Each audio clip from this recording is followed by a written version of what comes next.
Rail travel is booming. Over the past few years, there have been increases in the amount of people traveling on trains all across the world. In the United States, Amtrak recently recorded its highest ever passenger numbers. In Asia, especially in China, high-speed rail continues its dramatic expansion. In Europe too, rail is having a renaissance. And that's what I'm going to be focusing on today. Demand in some regions is now higher than it was before COVID, fueled by leisure travel, changing consumer values, and growing climate awareness. Passenger numbers are up at Eurostar. It had 19.5 million in 2024. And all of Eurostar's trains are electric, and its branding leans a lot on being a greener travel option. But how green is it really? There's still a perception that rail is complicated, slow, expensive, and not always as climate-friendly as it's made out to be. Is that fair? To find out, I boarded a train from London to Brussels to meet François Ladsous, the Chief Commercial Officer at Eurostar. In this two-part mini-series, which is part of the wider series of GreenShift, François will help me examine the role of rail in decarbonizing the travel and tourism sector and ask what's standing in the way of Eurostar and others like it from growing bigger and faster. So thank you so much for doing this and for letting us record while on the move as well. So before we get into the big stuff, I've got to ask you, tell me about this train. What kind of train is it? Where are we going? What powers it? And how does the carbon footprint of this journey stack up? All right. Well, thank you for having me. Thank you for visiting us on board the train. So this train is called an E320 because it can runs up to 320 kilometers per hour, 320 kilometers per hour. In reality, we actually run at 300 kilometers per hour because this is how it fits the network the best. It has just shy of 900 seats, which is pretty huge. It's about 2 A380 if you compare to aviation, so the biggest aircraft that exists. So just zooming out for a second, how is Eurostar doing at the moment overall when it comes to demand post-COVID? Business is doing pretty well. So we had 5% traffic growth in 2024 versus the year before. And this year we're trending about the same, about 4-5%, even 10% up for customers coming from the US. So we see strong demand. After COVID, there was a little bit less business travel, which I think in the whole travel industry was the case. People were traveling a little bit less often doing longer trips, packing more into one single trip. So we had a bit of a blurb, but actually, corporate travel has come back pretty strong and we are almost at pre-COVID level now, which is pretty good given how people have changed the way that they do business meetings, the way they need to travel or not. Leisure is really strong. So people more and more want to travel by train to go on their holidays. It's a sustainable choice. But also they realize more and more that they can go pretty far by train pretty quickly. And it's a nice way to travel beyond just the sustainable angle. It's very, it's effortless. It's seamless to travel by train. I think people are making that choice. And post-COVID, there's a strong appetite for travel. I think we've seen it in every part of the tourism sector, whether it be hospitality, car rental, buses, rail, air. I think leisure is very strong. Did you always know that you wanted to work at Eurostar? Oh, that's a good one. I was always very interested in transport. So I was fascinated by the transport system, the coordination, the complexity. So all these aspects, the economics of it. I actually studied air travel. I studied aviation. So I'm a engineer by training in aviation. And, but, I was interested in the whole transport sector. I had a bit of a broader, master's degree after that. I ended up at Eurostar because I thought it was combining a lot of different things that I like about transport. Perfect. And you joined in, was it 2018? I looked on your profile. When was it? I forgot now. 11. 2011. Sorry. And you mentioned US growth, US market growth on Eurostar. Could you talk a bit more about that? Is that leisure travelers sort of flying into London and then maybe spending a few days here in the UK and then going on to mainland Europe? Yeah, you're spot on. This is a big classic pattern that we see. People from the US traveling to the UK, visiting London. I guess it's a first port of call for them. They just visit London. It's English speaking country. And then, they can move on to mainland Europe, whether it be Paris, Brussels, Amsterdam, Cologne, wherever. And then they have their trip in Europe. So we see a lot of this pattern. It's not the only one, of course. But yeah, people travel a lot for leisure. We do have quite a lot of corporate, businesses as well. Traveling on Eurostar, I think more than 20% of our, corporate portfolio is US headquartered. So we do have significant travel from, people doing business in Europe and coming from the US, but more than 80% would be leisure. And it's been a really strong trend. I think we are about 10% growth this year so far in terms of US customers. Yeah. So Eurostar has actually a really strong brand awareness in the US. And could you just quickly bring me up to date, like in terms of the destinations? Because I know it's grown a lot. So obviously you've got the classic London to Paris, but what are the main cities that Eurostar goes to at the moment? So in terms of crossing the channel, as you said, we have London, Paris, and London, Brussels since the very beginning. We also mark a stop in Lille for the London Brussels train, which is a nice city in the north of France.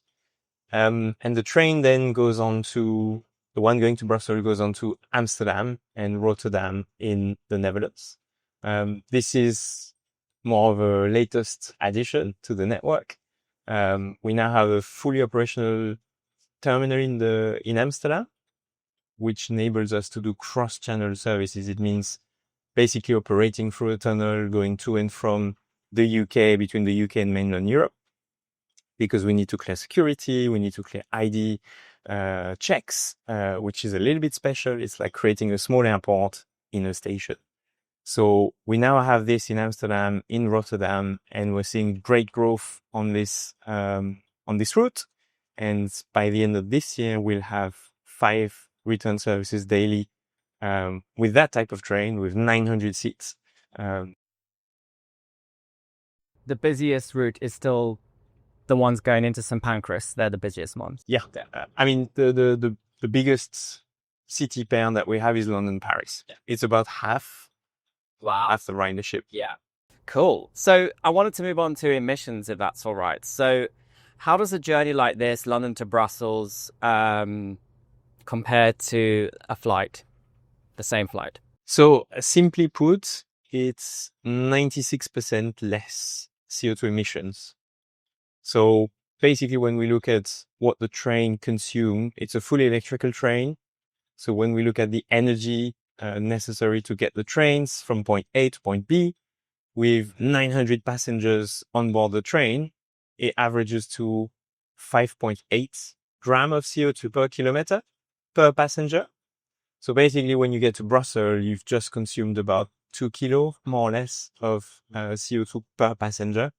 And this is 96% less than flying. If we compare to the car, it's quite similar. It's, I think, 94% less. So all the trains on Eurostar are electric? Absolutely, yeah. Electricity powers the trains. And what kind of electricity powers the trains? So we have all kinds. We have, it's interesting because our energy mix is different in every country. So we have to source the electricity for the UK, for France, for Belgium, from the Netherlands, for Germany, and for the tunnel. So there are different mechanisms to source this energy in each country, and it's regulated differently as well. Yeah. So we make every effort to have as much renewable energy as possible. And our ambition is to be, by 2030, completely powered by renewable. Yeah. We are already, getting there. getting there. Yeah. For example, in the Netherlands, we were completely renewable energy up to a few years ago, and now we're not. So we make every effort we can to get back there. And it's really important. Being electrical is great, but it's really important that it's the right type of energy. And then onto a slight bit of policy.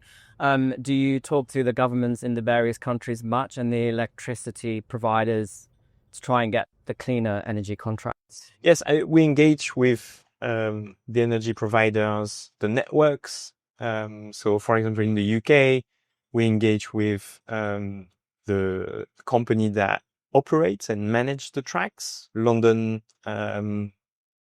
St Pancras High Speed. And so we deal with them in terms of making sure we have a deal to source the right type of energy. In France, it's going to be with the manager of the network, which is SNCF Réseau. So it's different mechanism in different countries. It doesn't necessarily have to involve politicians and the state. But to go back to your question, do we engage with politicians? Yes, absolutely. First, because we are one of a kind. International rail like this with controls at both ends for the cross-channel services mean that we have to engage with Interior Ministry, Foreign Affairs. So we're actively engaging with them. When we launched London to Amsterdam, we need the UK government, we need the Dutch government to play ball, to support our ambition, to have controls in those stations. We need a treaty to make sure that this type of travel is made within the rules and properly. We have a lot of engagements. So I don't know how you're going to feel about this question, but when I go on LinkedIn, I follow a lot of people in the travel sector, including in aviation, and I often see people posting that rail is not as clean as it looks because it takes a lot of fossil fuels to build the tracks, build the trains, and the infrastructure needed, and it's just a lot of stuff that's needed. What's your take on the sort of more scope on the scope 3 side of things of rail, even going down to like food on board and just everything in the supply chains that brings in emissions? Yeah. So as we said, the trains, the operation of the train is pretty clean, and is getting cleaner. But as you say, there are more things in the supply chain. So, upstream, we have suppliers, we have the construction of the tracks. Downstream, we have customers. In the middle, we have the catering. So we engage with every single stakeholder in that chain. So there's a lot of engagement to select the right partners, select the right people for catering, for example. We make sure that all the catering is sourced locally, that the impact on the environment, that the CO2 emissions are minimal. We do a big deal of waste, of recycling and waste segregation and triage, and making sure that things that can be reused are reused.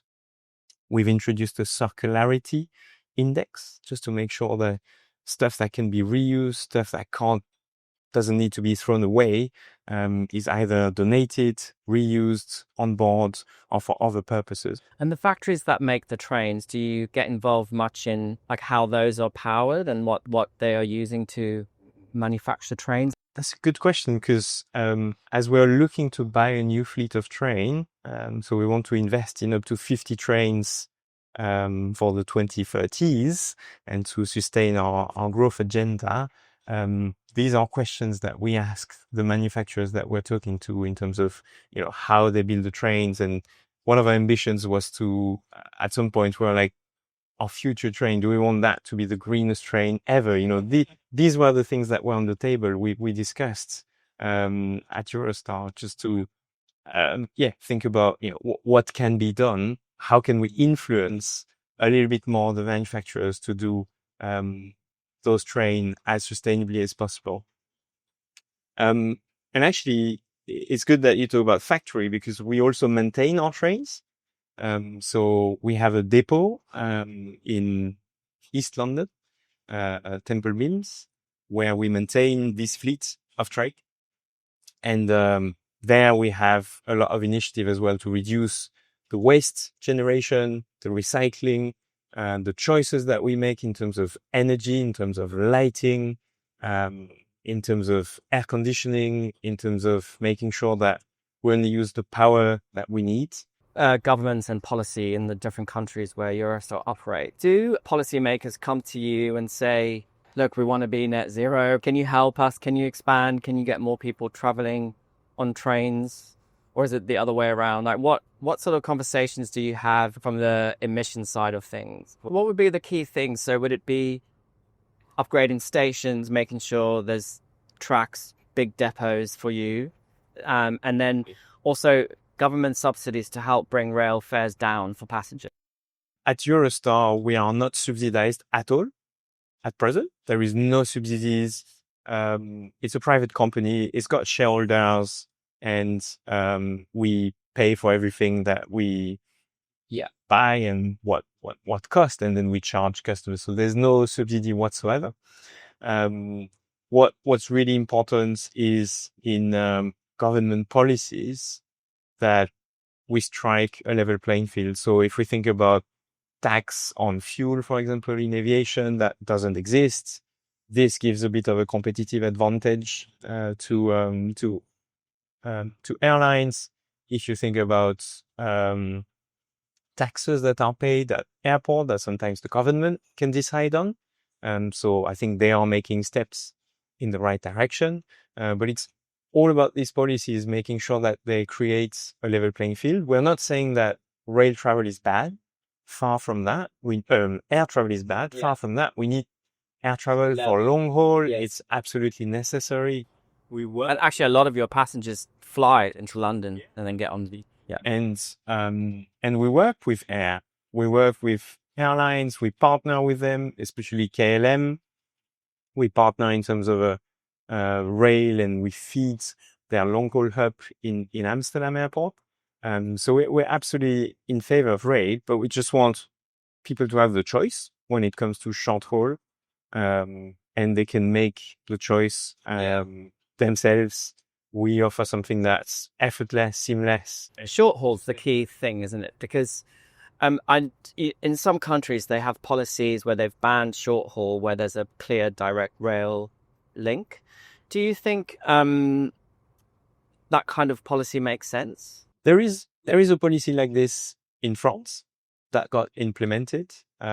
This policy dictates that there shouldn't be a domestic flight where a less than 2-hour rail alternative exists. So we can see how this is a very good intention. I think there is, we can see that on such routes, rail usually wins. Like, people are choosing rail anyway. They make that conscious choice because it's faster, it's more convenient, it's more flexible, it's less hassle. And most of the time, if you factor everything in, the cost is the same or cheaper. However, when you see those policies being implemented, there were lots of caveats. Because of course the air travel industry reacts strongly because they feel like they are being attacked or targeted or not recognized as they should. And I can understand that completely. Yeah. And in the end, this policy ended up being, it got smaller and smaller. For example, all the feeder flights were exempt. And actually you always have feeder flights to a bigger flight. So there were lots of workarounds around this. So I think in the end, a handful of destinations were taken out. So the policy had, we talked a lot about it, but it didn't translate into a lot. And I think actually people are making those choices anyway. But, I'm not going to complain from the rail side of things. Yes. I think it's great because it shows a direction. It raises awareness as well for people. Just talking about this, raise awareness that train is an absolutely great alternative to flying. Yeah, it's an interesting case study, that France one, isn't it? Because like you said earlier, people are starting to realize that rail, you can go further with rail than you think. Yes. How do you think we can get that message to like everyone? so that people just know, because then you might not need policies like that. People will know that actually they'll think train first rather than think air first. So I think first of all, maybe it's a reputation. Maybe people think about rail as being something old-fashioned, a little bit boring, expensive, that has problems, expensive, things of the day-to-day, maybe when you commute to work, whether it be on the train, in the tube. This is like maybe your perception of the rail. Rail can be so much more than that. When you travel on Eurostar train, as we said earlier, we go through 4 different countries. We go in the tunnel. This is an adventure. We're in the tunnel now, aren't we? We are. I love it. Channel right now. I love it. As I'm saying this, so this is not your everyday commute. That was well timed from you. So I think I think rail can benefit so much from a different perception, and rail operators must, showcase that and inspire people and say you can go so far, and yet it's just a train's ride away. You need to do more TikTok. Yeah, we're starting. We are on TikTok now, and we're definitely trying to be more there. But I think, the new generation, as you say, who is on TikTok pretty much all the time. We need to reach to them. We need to show everything amazing that the train has to offer. There was a great revolution with air travel when it became cheaper, low-cost airlines. You are able to discover more of Europe, more of the world. But I think now you also realize you can go pretty far by train. It's a lot more sustainable, and you can end up in places that are radically different when you discover new things. So I think that sort of perception. Then price, you mentioned price. Rail can be expensive. If you book at the right time, if you book early, if you compare like for like, with luggage, with hidden fees, traveling to an airport, if you factor all that in, most of the time it's quicker, it's nicer and cheaper. So we've heard how Eurostar carried almost 20 million passengers last year, with demand growing strongly, especially from leisure and US travelers. We've also heard how emissions from a train journey compare with a flight. On London to Brussels, Eurostar says it's around 96% less per passenger. But as François Ladsous pointed out, is banning short-haul flights really a good solution? France tried it, but with so many exceptions, it applied only to a few routes. His view is that perceptions of rail, that it's slow, expensive, or boring, or complicated, need to change, and governments need to create a fairer playing field with aviation if more people are to choose the train. We'll continue this conversation in the next episode of this 2-part mini-series, where we'll ask if rail is really Europe's decarbonization solution, and if so, how can it scale as countries grapple with cutting transport emissions? Thanks for listening, and please subscribe wherever you get your podcasts.